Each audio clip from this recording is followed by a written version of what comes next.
storms by night, hot weather by day. And now came the snow. It didn't always snow in Sodor. In fact, it had been a while since it had. But now the lines were piling up with deep drifts. The engines on the Little Western weren't at all busy. The Arlesburgh railway had been closed for the winter, so they weren't getting any ballast to deliver. And there weren't any tourists heading up to the beaches either. Donald and Douglas were elsewhere. They weren't part of the winter timetable, so they were working on the main line or Edward's branch line. Christmas Eve was approaching. Duck was approaching Arlesburgh to collect some more passengers.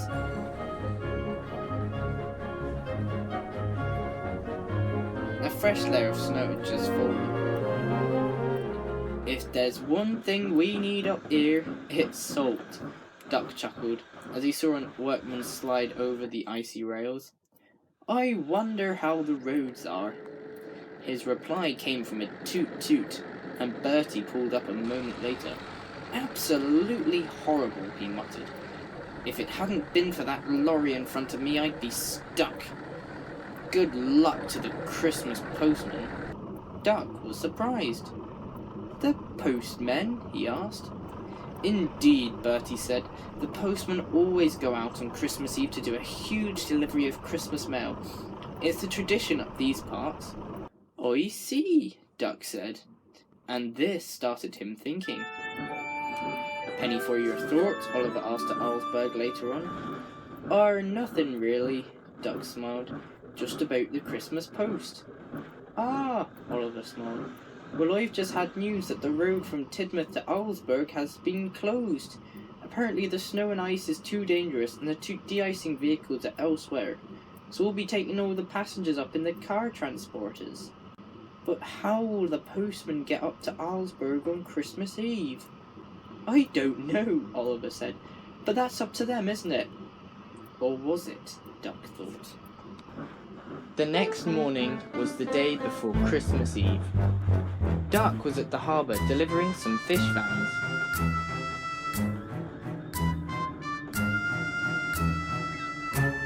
Henry arrived with a heavy goods train.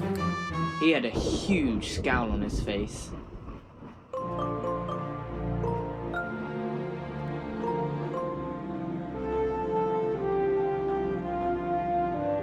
"Cheer up! It's Christmas!" Duck laughed. "That is the point," Henry snapped, and straight away Duck was confused. "All these post vans have been added to my train full of Christmas post. It delayed me so much that James's slow passenger train had to go in front of me. I'm an hour behind schedule." "Post vans?" Duck asked, very curiously. Yes, a real pain, but they can carry post." "Yes, it's really not that hard," Henry snapped. "Why do you care?" "Because the road from Tidmouth to Arlesburgh has been closed, so there's no way of getting the post up to the north of Sodor. But if we could take it in post vans, we can get it up there in time for Christmas." "I see," Henry said. "But you better hurry, there's more snow due this evening." Duck found the Fat Controller at Tidmouth and explained his idea. The Fat Controller thought this was an excellent idea. That evening, Duck was back at Tidmouth Harbour. Mail vans and ships had brought post for Holtrort, Arlesburgh, and other towns up north of Sodor, such as Harwick or Ulfstead. Thomas was also at the harbour. "Your idea was so good, Duck, that we are doing it on my branch line too," he chuckled, and then looked down at Duck's buffers. "You don't have a snowplow." "Well, no I don't." Duck looked at Thomas. "But surely that shouldn't matter. It's not like I'll get stuck." "Oh, you have no idea," Thomas sighed, but Duck had already puffed away. The snow, however, got thicker. It poured down and piled up in drifts.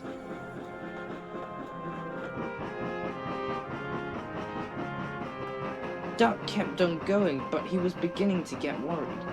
I'll be fine, he kept saying to himself, but he felt very nervous about what lay ahead.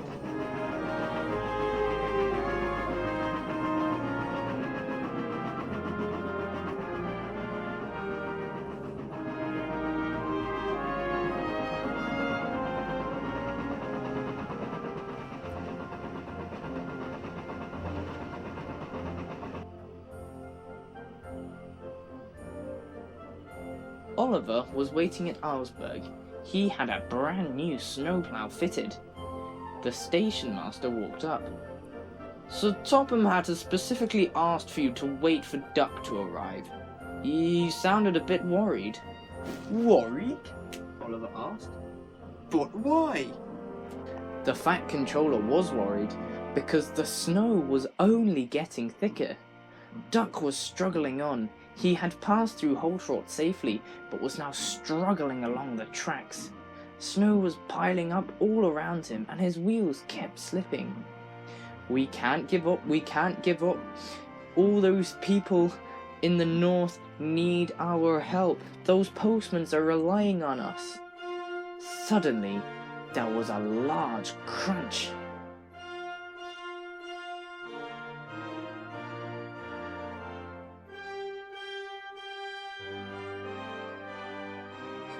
Duck stopped and blinked as a cold rush flew all over his boiler. The snow was falling thickly and he could barely see in front of his buffers, but he could tell what had happened. Driver, we're in a snowdrift, Duck stuttered. You're right, Duck's driver said, and there's no way out. The snow is too thick. I'm going to put out your fire.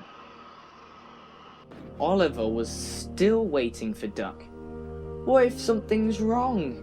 He asked the station master. The station master called the signal boxes. The one at Holtrot said he'd seen Duck pass, but the one further down the line hadn't. The station master returned. Duck must be stuck somewhere between Holtrot and here. I suggest you go slowly and use that whistle of yours. But surely I'm doing this against railway regulations, the station master said.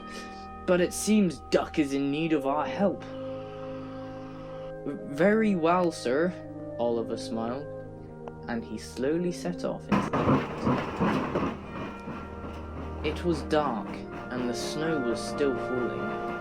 Oliver could hardly see anything. He charged at snowdrifts, frequently whistling, so that if Duck was coming along the line, he would be warned. Duck was still waiting, cold and miserable. His driver had tried digging, but it was really no use. Suddenly, a shape moved towards them in the distance. No, Duck cried. It can't be. It is! It's Oliver! Oliver! Oliver! Duck shouted as loud as he could. Oliver heard. That Duck? It is! It's Duck! Oh, Oliver, I'm so happy to see you, Duck said relieved. I'm glad to see you too, Oliver smiled. The sooner we get this post delivered, the sooner I can get to the warm, toasty shed. Oliver charged the snowdrift, pushing the snow alongside Duck. At first it seemed to be working, when suddenly there was a huge thump. Snow slid down between Oliver's wheels. They began to spin, sending snow flying everywhere. More snow fell, and then suddenly Oliver found he could not move. Oh no, Oliver gasped. I seem to be stuck, Duck asked, very disappointed. I'm sorry, Duck, Oliver smiled. I was supposed to rescue you, but now I need rescuing myself. And there's no one else to help us. I wouldn't have seen that, came a voice, and two familiar whistles sounded out. You're not the only engines that run on this line. Donald and Douglas steamed up to the two engines, smiling triumphantly. Aye, Douglas said. Yet forget we're experts at snorkeling too. Duck and Oliver were delighted. Donald and Douglas were as good as their word. They pulled the engines clear and then shifted the snow away as easy as pie. Then the cavalcade set off towards Arlesburgh.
When they arrived, the station was packed with postmen and women cheering for the engines.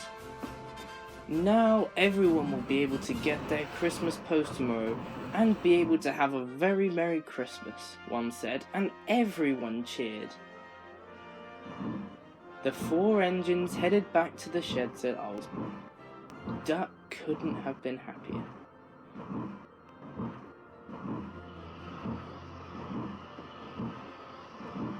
To think I once run this line without you 3, he said. I don't know how I could manage without all of you. Once a little western engine, always a little western engine, Oliver grinned. Merry Christmas, Duck. Merry Christmas to all of you.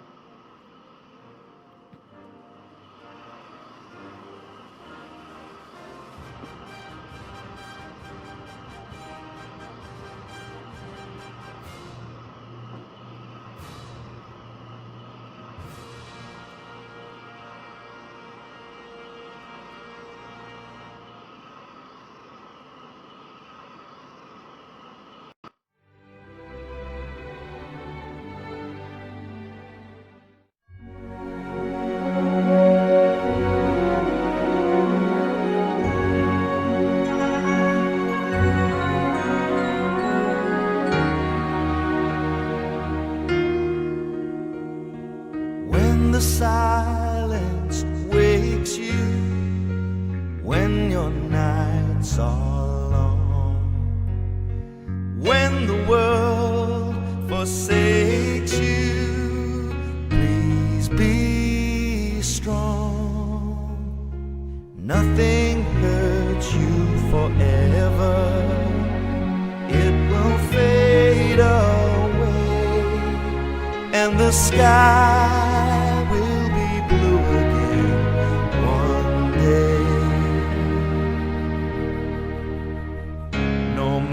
how cold the winter, no matter how deep the snow, we will be warm again, and the grass will grow. No matter where life may take us, no matter how hard they try, they will break us, you and I.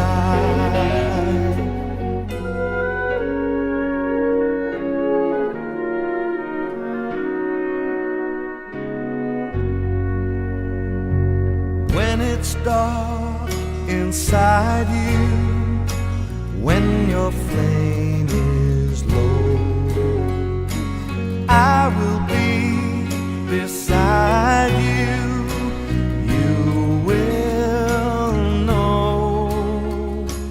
Let it fall all around you. Let the cold winds cry. Let the old winds of yesterday